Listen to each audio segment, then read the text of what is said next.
महाराष्ट्रात अशी मराठवाड्यात समजा गॅझेटियरचा विषय घ्या, आमच्या मराठवाड्यात 8,500 गाव आहेत. 8,500 गावापैकी केवळ आणि केवळ 1,500 गावांमध्ये नोंदी सापडल्या. म्हणजे 7,000 गाव असे आहेत ज्यांच्यामध्ये कुणबीचा नोंदच नाही.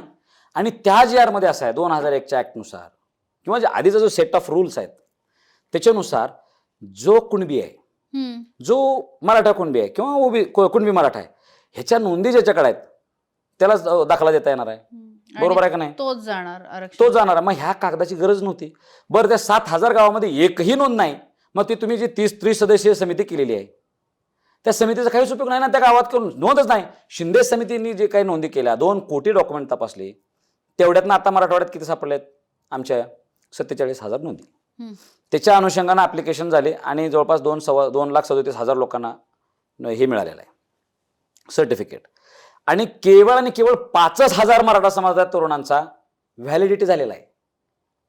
म्हणजे आम्ही जे 58 लाख नोंदी मिळाल्या, 58 लाख सर्टिफिकेट वगैरे जे होतं ना, दिस वॉज ऍक्च्युअली म्हणजे भ्रम पसरवलेला होता. जरांगे पाटलांची दिशाभूल केली गेली होती. कधीही सरकार म्हटलं नाही की आम्ही 58 लाख इथे दिले. आता हे आंदोलन चालू झाल्यापासून 58 लाख दिले म्हणू शकत नाही.